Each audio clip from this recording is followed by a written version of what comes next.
Welcome back to the Bourbon Retriever. My name is Chris, and today we're going to be talking about what are my favorite pours to drink in the springtime. Stay tuned.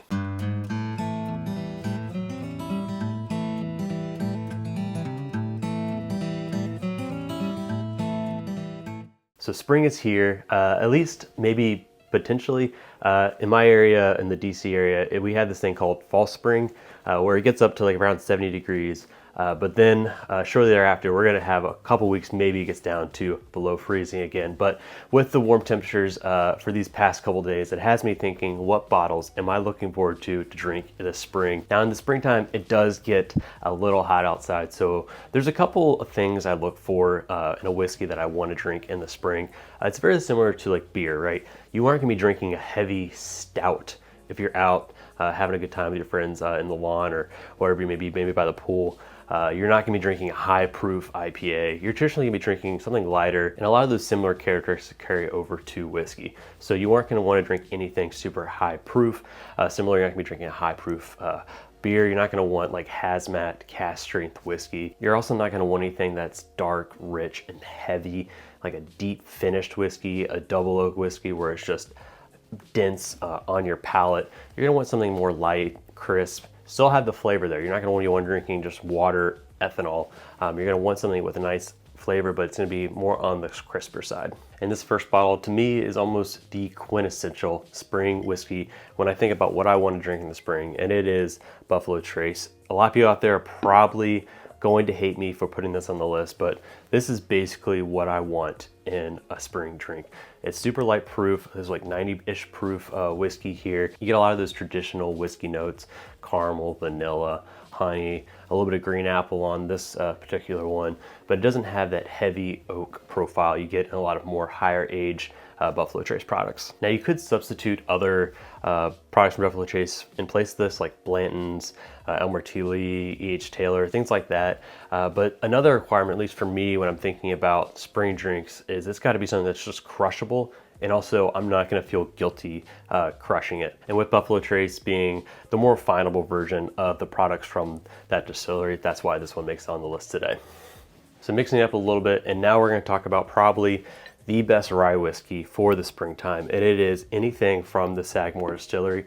Specifically, if you can find the 8 or 9 year batch products they put out. The 8 was I think 2 years ago at this point, so you're not going to find this, but the 9 year is all over the shelves here in Maryland. So that is the bottle I would be buying if I was out of the 8 year here. Now this is going to be the hottest thing, I think, on the list here today, coming at 111 proof, but it doesn't drink that 111 proof. It is still nice, light, and crisp on your palate. And I think that just goes to the traditional rye characteristics. I think rye in general are good whiskeys for this time of year, as long as you don't get those heavy pine Christmas note ones. That might throw me off a little bit, because when I think of those notes, I think more Christmas time. But if you can get more of those almost more bourbon-esque ryes, I think those are definitely the ones you're going to want. But for those of you out there who have not had any Sagamore products, definitely go and get the 9 year. This is some really good rye. Highly recommend it, especially for the price point. They do a really good job. Now, before we get on to the next bottle on this list, if you're enjoying this content, hit that subscribe button. That way you don't miss any of the content I'm putting out in the future. The next bottle is also a very iconic bottle for the summer or springtime, and it is the Wild Turkey 101. This one is just an all-around great workhorse whiskey. You get a ton of good flavor in there with the proof point at 101. And the reason this one on the list is because this is my go-to whiskey for when I'm making a cocktail in the spring or summertime. Now, I know that might be a blasphemous for a lot of people in the whiskey game, but when I am out on a hot day, I enjoy myself a nice cocktail, specifically a mint julep. I think that is the best cocktail to have in the springtime. Drinking straight high proof whiskey on a super hot day is almost a bad combination also in and of itself. You're gonna get super dehydrated. So be able to mix it in a little bit and dilute it in a cocktail, I think is always a good idea for those hot days. So this next bottle is probably the bottle I am most likely to kill this spring, and it is the pick that I helped Esquire do. It is a rare character GLN, whatever you call it, the little marker here. But this bottle specifically, I think, is the quintessential perfect to me what I want to be drinking in the springtime. It has that light, sweet, kind of what you'd get in a Buffalo Trace, but this is much more creamy. and a little bit of oak on the back end, but it's not too much oak where it's gonna bother me in the springtime. I think it actually counterbalances nicely and is what I'd want from a lot of those sweeter, lighter Buffalo Trace products. Now this is coming in on the more expensive side of my list today. I think this was coming in a little under or right at $100. I think it was a little under $100. So that is, to be honest, really expensive to be a whiskey that you are gonna crush. But I think this one just fits my sweet spot perfectly for this time of year. And you should drink the bourbons that you enjoy when you enjoy them. Because I've noticed myself, there's a lot of times I'll fall in love with whiskey, put it away for a little bit, come back to it 6 months later, and all of a sudden it's just not what my memory was. I don't know if my palate changes, if the whiskey in the bottle changes, but if you're enjoying a whiskey in the moment, go through it. Don't have the fear that you're gonna kill it, because when you're drinking it at that moment, it might be the best moment that you personally will enjoy that whiskey. The next whiskey is the one that I'm surprised more people aren't talking about, and it is the Hard Truth High Road Rye. It only comes in at 93 proof too, so this is not gonna blow out your palate in the springtime. This is a great, great rye.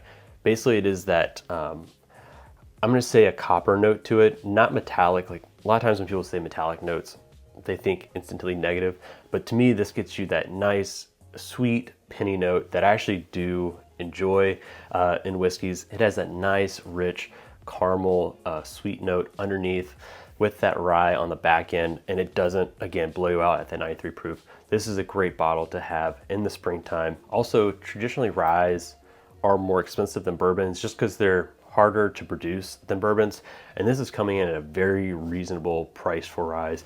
I want to say this is like $40 around me, so that is an absolute great price for a rye. I don't know if you can do much better for that price point when you're trying to find a rye. So if you haven't tried this, definitely go and see if you can get a sample of it. So the next bottle on this list is probably going to be my next bottle kill, and it is a John J. Bowman single barrel. I wasn't a little hesitant to put this on the list because I think, from my understanding across the country, this is a more allocated, harder bottle to get.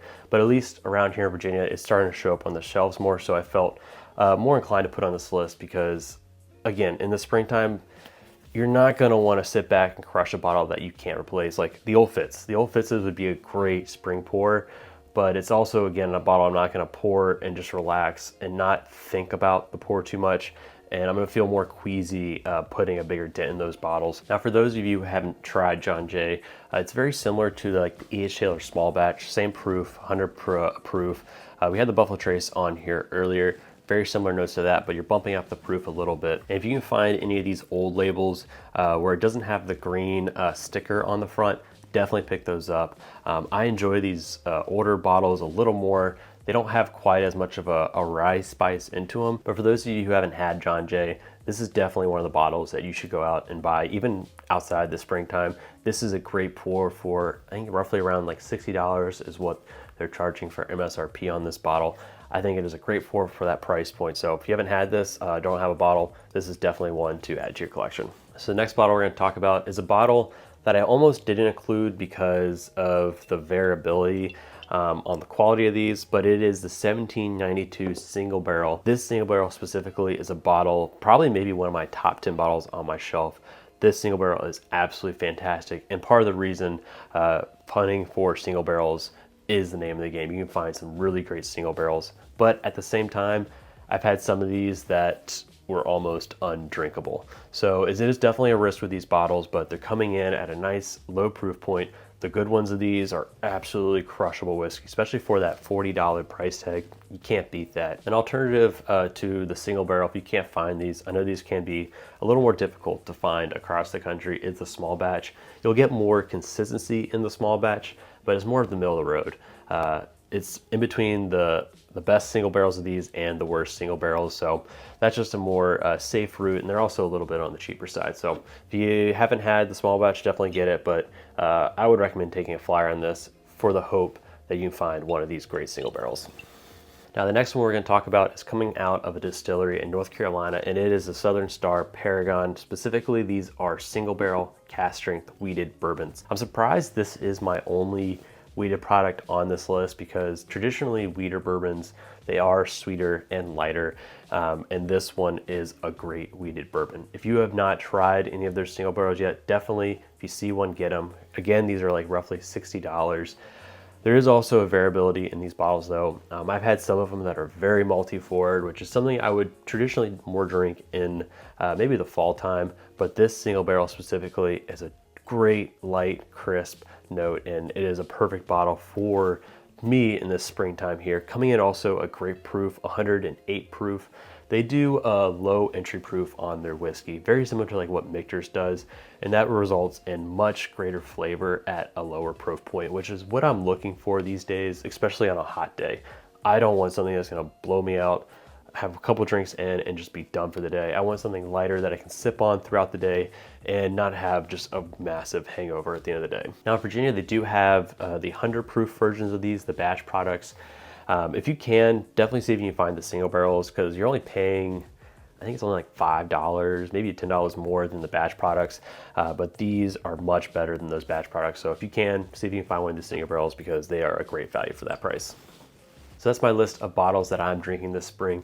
Leave in the comments below what bottle you are drinking this spring. Maybe it's a bottle that I should go out and check for myself. But until next time, if you enjoy this content, hit the subscribe button here. That way you don't miss any content going forward. And also check out this video. And until next time, cheers.